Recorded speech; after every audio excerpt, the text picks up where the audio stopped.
Alden's with his speech, what boxing teaches us in life. Thank you, Susan. Thank you, Toastmasters. Good evening, Brisbane. Today's speech is going to be on boxing, and the structure of my speech is that I'm going to talk in the beginning about basically how boxing is done, and the more meat of the topic, which is what boxing has taught me in life so that I get through life successfully. Before I start anything, can you name any of these famous boxers in the picture? Mike Tyson. Excellent. But we'll start clockwise from the top left-hand corner, from the 1950s. Chronologically, undefeated champion, top left-hand corner, undefeated champion of the world, Rocky Marciano. Immediately next to him, my favorite boxer, Evander Holyfield, next to him. Susan will know this guy well. He's from Trinidad, Lennox Lewis, yes, next to him. That guy should be in a zoo, Mike Tyson. Moving down, another of my favorites, Muhammad Ali. Moving down, another of my favorites, George Foreman. And the bottom corner, Joe Frazier. But the greatest of them all is actually Sugar Ray Robinson. They call him pound for pound, the best boxer. Here's the first take-home message for you all to take home today. To be a champ, you have to believe in yourself when no one else will. A big lesson in life which I take into my life all the time.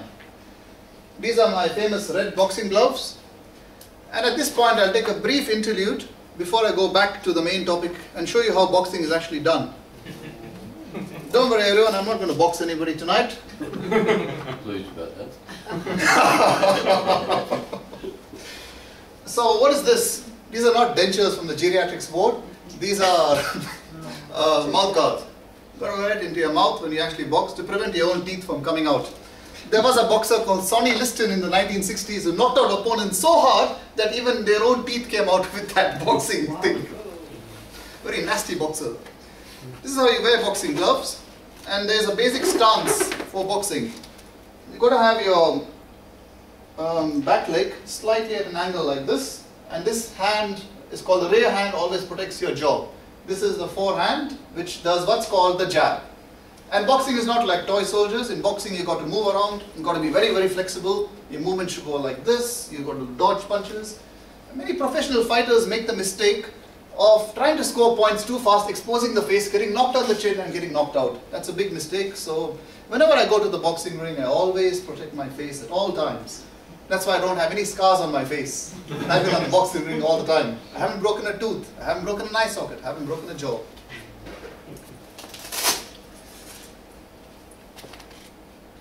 The other benefits of boxing: testosterone surge, maintenance of my normal inner maleness. Because on the medical wards you have to be a bit effeminate with the patients. So then I have to reverse the full thing at 5 p.m. and become a man again. You can't be a big warrior on the ward rounds. It doesn't look nice. Patients don't like it. It builds healthy camaraderie. It's a stress reliever. I've made new friends at the boxing gym. How many of you are from New Zealand? Maoris? A lot of Maoris in the boxing gym. They all call me brother. For some reason. Fitness levels unparalleled. Fitness levels.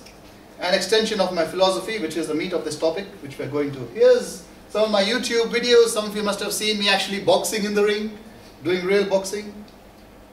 And here's a saying of mine, which I learned from boxing. In 2013, I said, winning, if you want to win anything, it's 50% effort and 50% tactics.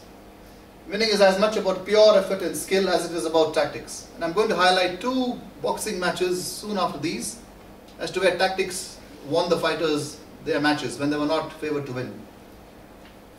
It was my innocent climb as a one-time migrant in the early part of the previous decade to the present level of consultant physician endocrinologist, and also a very active social life, which was based upon this principle that tactics are as important as what you actually do, your efforts.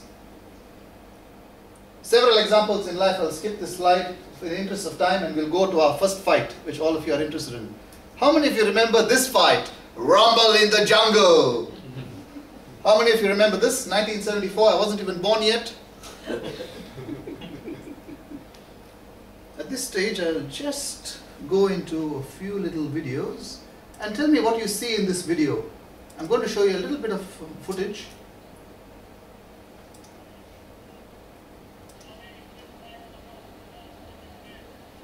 Do you see the tactic? Can you see something? That's Muhammad Ali on the right and that's George Foreman on the left. There's something Ali is doing which is unusual. What is he doing which is unusual? Can you spot it? He's wearing mask. Yeah, you're close. He's leaning his guard. Exactly, he's leaning. That's a tactic, a deliberate tactic. They're looking very tired. Which round is that? Or round 6. Round 6. Have a look at that again. That's a tactic. It's deliberate.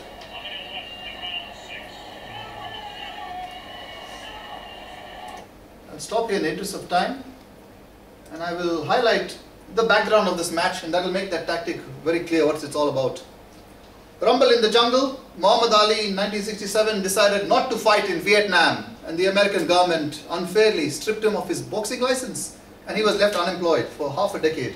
He was 32 years old in 1974, which is considered retirement age for boxers. George Foreman, young, 25 years old, full of energy, running like a train, knocking out anything in front of him. He knocked out Kenny Norton, he knocked out Joe Frazier and got the world title. George Foreman, undefeated.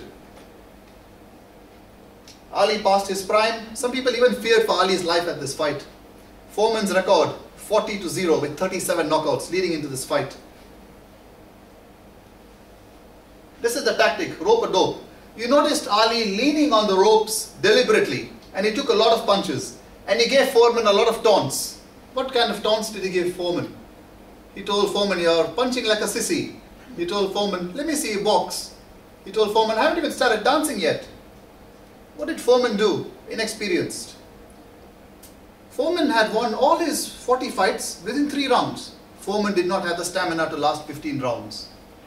Ali stood by the ropes, took all the punches, covered his face extremely well, didn't get knocked out, made Foreman lose all his stamina. By the 12th round, Foreman was tired and Ali knocked him out. And Ali won the world title. You see, boxing is a bit like ballet. In boxing, there's no music, there's no choreography. And the dancers hit each other. That's the effort. And this is the tactics. Moving to another little story. I think, Algenis, if we can bring us through to the conclusion at this stage, that would be helpful. Thank you. So the lessons in life to learn. That the past is gone. Focus on the future at all times. Nothing in the world was ever won without attack. Never think that you are out of date in any way. Or never think that you are too old to do something, because George Foreman won the boxing championship at the age of 44. Positive thinking and self-belief with positive emotions will always manifest into reality, and tactics are as equal as winning. Thank you very much for your kind attention.